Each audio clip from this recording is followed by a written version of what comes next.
எல்லோருக்கும் வணக்கம். என் பேர் முத்து விஜய். பிக்சல்ஸ் மோட இன்னொரு வீடியோக்கு உங்களை வர இருக்கிறேன். இது iPhone 14 plus. So 15 series launch ஆகிடுச்சு. பட் 14 சீரீஸ் வந்து இன்னும் ஒரு நல்ல வர்த்தியான ஒரு ஃபோனாக தான் இருக்கும்.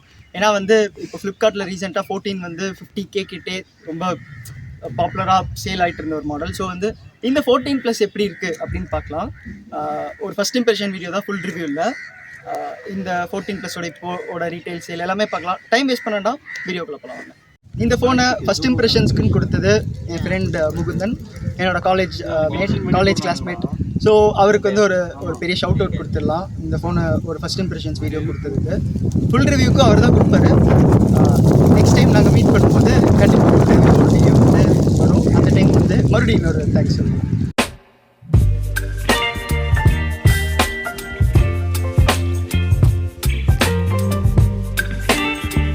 இந்த ஃபோனோட பில் குவாலிட்டிலேருந்து ஸ்டார்ட் பண்ணலாம்.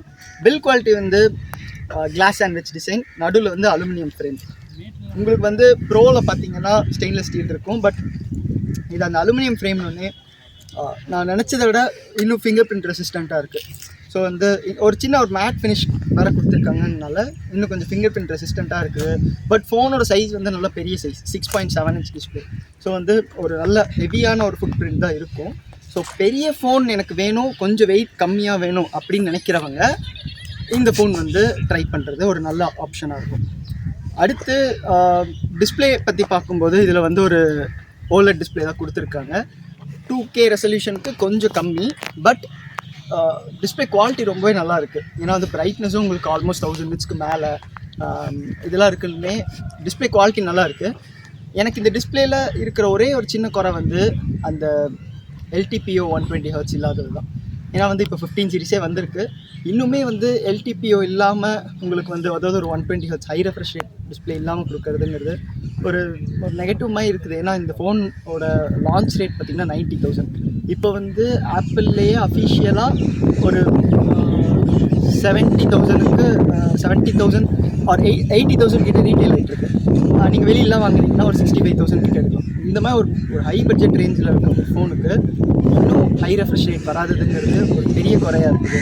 ஸோ வந்து இந்த ரேஞ்சில் நீங்கள் ஒரு ஆண்ட்ராய்ட் காம்படிட்டர், இப்போ நம்ம லாஸ்ட் வீடியோவில் பார்த்த ஒரு Pixel 7 Pro மாதிரி பார்த்தா கூட ஒரு 120Hz ரெஃப்ரெஷ் இருக்குது. ஸோ வந்து பட் இது வந்து ஒரு ஐஃபோன் யூஸர் கண்டுக்குவாரா அப்படின்னு கேட்டிங்கன்னா சான்ஸ் வந்து ரொம்ப கம்மி தான். ஏன்னா சில பேருக்கு வந்து அந்த 120Hz எக்ஸ்பீரியன்ஸ் பண்ணிட்டு இங்கே வந்தாலும் அந்த டிஃப்ரென்ஸ் தெரியலங்கிறாங்க. இதை பற்றி டெடிக்கேட்டடாக இன்னொரு வீடியோ நம்ம பார்க்கலாம். இன்னொரு அதாவது ஒரு ஓல்டு ஃபோன்லேருந்து ஒரு 7 or 8 நீங்கள் இது ஸ்விட்ச் ஆகுறீங்கன்னா நீங்கள் அந்த டிஃப்ரென்ஸ் ஃபீல் பண்ண மாட்டீங்கன்னு சொல்கிறேன். ஸோ டிஸ்பிளே குவாலிட்டி ஓவராலாக நல்லாயிருக்கு, அந்த ஹை ரெஃப்ரெஷ் ரேட் தவிர. இந்த ஃபோனோட பேட்டரி லைஃப் பற்றி பார்த்தீங்கன்னா இந்த ஃபோனோட மேஜர் செல்லிங் பாயிண்ட்டே வந்து இந்த பேட்டரி லைஃப் தான். ஏன்னா வந்து இவ்வளோ ஒரு பெரிய சைஸ் ஃபோன், ஆல்மோஸ்ட் ப்ரோ மேக்ஸோட சேம் பேட்டரி லைஃப் சைஸ், அதாவது பேட்டரி லைஃப் கொடுக்கும். அதை விட ஆக்சுவலி எக்ஸ்ட்ராவே இன்னும் கொஞ்சம் கிடைக்குங்கிற மாதிரி தான் கிளைம்ஸ் இருந்தது. அந்தளவுக்கு அதாவது சேம் பேட்டரி கெப்பாசிட்டி, அதே சைஸ் டிஸ்பிளே, ஆனால் வந்து 120Hz இல்லாமல் 60Hz. ஸோ வந்து அந்த லோட் வந்து அவ்வளோ அதிகமாக இல்லாமல் இருக்குங்கிறதுனால உங்களுக்கு வந்து இன்னும் பேட்ரி லைஃப் வந்து பெட்டராக இருக்குங்கிறது தான். ஸோ வந்து இந்த ஃபோன் வந்து நீங்கள் ஹெவி யூஸ் பண்ணாலே சாலிடாக 1.5 days வரைக்கும் சாலிடாக தாங்கும். லைட் யூஸ் பண்ணிங்கன்னா 2 daysல ஈஸியாக வந்துடும். ஸோ வந்து இந்த ஃபோன் வந்து ஒரு நீங்கள் பேட்டரி லைஃப்னு ஒரு ஐஃபோன் வாங்குறீங்கன்னா பெஸ்ட்டு சாய்ஸ். கண்ணை மூடிட்டு ப்ளஸ் சீரிஸ் எடுக்கலாம். 14 ப்ளஸும் சரி, 15 ப்ளஸும் சரி. அண்ட் ஃபோனில் வந்து ப்ராசஸர் பற்றி பார்த்திங்கன்னா இது வந்து A15 Bionic. இது வந்து ஒரு கான்ட்ரவர்ஷியலான ஒரு விஷயம். ஏன்னா ஐஃபோன் 13 இருக்க ப்ராசஸரை, அதாவது 13 Proவில் இருக்கிறத அப்படியே 14 சீரிஸ் கொண்டு வந்துட்டு அதை வந்து ஒரு புது ஃபோன் விற்றது வந்து நிறைய பேர் வந்து அது ரொம்ப கழுவி ஊற்றிட்டு இருந்தாங்க. 14க்கே ரொம்ப கான்ட்ரவர்சிஸ் இருந்தது. பட் 14 ப்ளஸுக்கு வந்து அவங்க ஒரு டிஃப்ரென்ஸ் அட்லீஸ்ட் காட்ட முடிஞ்சுது. பெரிய சைஸ் ஃபோனு, பேட்ரி லைஃப் நல்லாயிருக்கும் அப்படின்ட்டு. ஸோ வந்து ப்ராசஸர் பற்றி நான் பெருசாக சொல்லணும்னு அவசியமே இல்லை. ஏன்னா வந்து நம்ம ஐஃபோன் 13லேயே பார்த்த அதே ப்ராசஸர் தான். உங்களுக்கு வந்து இப்போ வரைக்கும் பர்ஃபார்மன்ஸ் நல்லா தான் இருக்குது. 5G எனேபிள்டு வர. ஸோ வந்து இங்கேயும் வந்து எனக்கு 5G சிக்னல் கிடைக்குது. உங்களுக்கு ஓவராலாக games, heavy usage, 6GB RAM இருக்குது, எல்லாத்துக்குமே வந்து பர்ஃபெக்டாக இருக்குது இந்த ஃபோன். ஸோ வந்து உங்களுக்கு வந்து ப்ராசஸிங் பவர் பற்றி நீங்கள் கவலைப்படவே தேவையில்லை. ஏன்னா வந்து இது ஃப்யூச்சருக்கு ஹெட்ரூம் வச்சு டிசைன் பண்ண ப்ராசஸர். ஸோ ப்ராசஸிங்லேருந்து எந்த ப்ராப்ளமும் இல்லை. ப்ராசஸரும் நல்லா இருக்குது, 5Gயும் நல்லா இருக்குது. கேமராவை பற்றி பார்க்கணும்னா இதில் வந்து உங்களுக்கு டுவெல் கேமரா இருக்குது. 12 mega pixel main camera, 12 mega pixel ultra wide. உங்களுக்கு வந்து அந்த அல்ட்ரா வைடில் வந்து மேக்ரோ அதாவது ஆட்டோ ஃபோக்கஸ் இல்லைங்கனால மேக்ரோ ஷூட் பண்ண முடியாது. பட் அந்த 12 மெகா பிக்சல் கேமராவில் ஓஎஸ் இருக்குது. கேமரா சாம்பிள்ஸ் காட்டியிருக்கேன், பார்த்துட்டு வாங்க.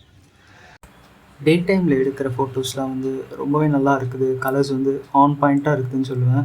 இந்த போர்ட்ரேட் மோட்டில் எட்ஜ் டிடெக்ஷன்லாம் நல்லாயிருக்கு, நேச்சுரலாக இருக்குது எட்ஜ் டிடெக்ஷன்.